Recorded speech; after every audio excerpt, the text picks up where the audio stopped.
گرمیوں کا موسم نزدیک تھا، ہر جگہ سوکھا پڑ چکا تھا۔ اسی جنگل میں ایک ظالم چیل رہا کرتی تھی۔ وہ بہت ہی بے رحم دل کی چیل تھی اور کسی بھی پکشی پر ذرا بھی دیا نہ کرتی، اور اس کے ساتھ اس کا ایک دوست کوا بھی تھا جو اس کی ہر کام میں مدد کیا کرتا تھا۔ چیل تو بہت ہی لالچی تھی، اور جنگل میں سوکھے کا موسم آ جاتا ہے، ہر طرف کھانے پینے کی کمیاں ہو جاتی ہیں اور سب پکشی پرندے سوکھے کو لے کر بہت ہی زیادہ پریشان ہو جاتے ہیں، کیونکہ جنگل میں پانی بھی کم تھا اور کھانا بھی کم تھا۔ لالو چڑیا مٹھو کے پاس آتی ہے۔ ارے لالو چڑیا، آؤ آؤ، میری طرف کیوں آنے ہوا؟ سب خیریت ہے؟ اتنی گرمی میں تم اتنی دور سے اڑ کر آئی ہو، مجھے تو کچھ ٹھیک نہیں لگ رہا۔ جی طوطے بھائی، آپ بالکل ٹھیک کہہ رہے ہیں، جنگل میں ہر طرف سوکھا پڑ چکا ہے اور کھانے پینے کی بھی کمی ہو چکی ہے، اور یہ کوا ہے کہ کسی کو بھی پانی پینے نہیں دیتا، کیونکہ وہ چیل کے قبضے میں ہے، اور چیل کوے کو پانی دیتی ہے اور کوا چیل کو باقی چھوٹے معصوم پکشیوں کا شکار لا کر دیتا ہے۔ اب آپ ہی بتائیں کہ ہم کیا کریں؟ لالو چڑیا طوطے کو ایسا کہتی ہے۔ ارے لالو چڑیا، ہم تو اس چیل کا کچھ نہیں بگاڑ سکتے، کیونکہ وہ چیل ہم سے زیادہ طاقتور ہے اور خطرناک ہے، اس لیے ہمیں ساودھانی سے اور اپنی بدھی سے کام لینا ہوگا، کیونکہ ہم اس چیل کا مقابلہ کبھی نہیں کر سکتے، وہ کیونکہ ہم سے کئی گنا طاقتور ہے۔ طوطا ایسے جواب دیتا ہے۔ اور اس ظالم چیل کی ایک گندم کی فصل بھی تھی، جو کوا اس سے دونوں طریقوں سے فائدہ لیتا، پانی بھی چیل سے لیتا اور گندم کے دانے بھی چیل سے ہی لیتا، اور چیل کو کوئی نہ کوئی معصوم پکشی لا کر دے دیتا۔ ارے چیل بہن، وہ جو طوطا اور وہ جو لالو چڑیا ہے مجھے بولتے ہیں کہ ہمیں بھی کچھ گندم کے دانے اور پانی دو، میں نے صاف صاف منع کر دیا۔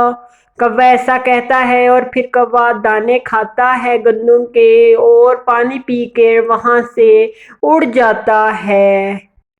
ایسے ہی کوا روز نہ روز کسی نہ کسی پکشی کے معصوم بچے کو اپنے پنجوں میں اٹھا کر اس چیل کے حوالے کر دیتا۔ ارے یہ لیں چیل بہن، آپ کا بھوجن۔ کوا ایسا کہتا ہے چیل کو، اور گندم کے دانے لے کر وہ پھر سے واپس آ جاتا ہے، کیونکہ گہری گرمی کے موسم چل رہے تھے، کھانے پینے کی کافی کمی تھی جنگل میں۔ ارے یہ پکشی مجھے کیا سمجھتے ہیں کہ مجھے کچھ پتا نہیں ہے، میں تو ان سے شکتیمان بدھی والا ہوں، یہ پکشی مجھے نہیں جانتے کہ میں کتنا بڑا شاطر ہوں اور میرے پاس بھرپور گندم کے دانے اور پانی موجود ہے۔ کوا ایسا کہتا ہے۔ ارے یہ تو پانی مجھے چیل نے دیا ہے، اس میں تو میرے بچے آرام سے بیٹھ جاتے ہیں، باقی سارے پکشیوں کے بچے اس گرمی سے مر رہے ہیں۔ کوا ایسا کہتا ہے، کیونکہ کوے کو تو نہ پتا تھا چیل بھی سب سے بڑا چالاک باز ہے اور وہ بھی اس کے بچوں کے اوپر نظر رکھے ہوئے ہے۔ ایسے ہی پھر آسمان پر تیز بادل چھا جاتے ہیں اور تیز بجلی کے ساتھ بارش شروع ہو جاتی ہے، جسے دیکھ کر سب پکشی پرندے بہت ہی زیادہ خوش ہوتے ہیں، کیونکہ کئی ہی مہینوں کے بعد جنگل میں پھر سے بارشوں کا موسم آ چکا تھا اور کھانے پینے کی کمی بھی پکشیوں کی ختم ہو چکی تھی۔ ارے کبوتر بھائی، میری مدد کرو، میرے معصوم بچے بارش میں بھیگ رہے ہیں، وہ مر ہی نہ جائیں، پلیز کبوتر بھائی۔ ارے نہیں نہیں کوے، تم یہاں سے جاؤ، میں تمہاری مدد نہیں کروں گا۔ تم نے کون سا ہماری مدد کی تھی جو میں تمہاری مدد کروں؟ یہاں سے چلے جاؤ، میں تمہاری کوئی مدد نہیں کروں گا۔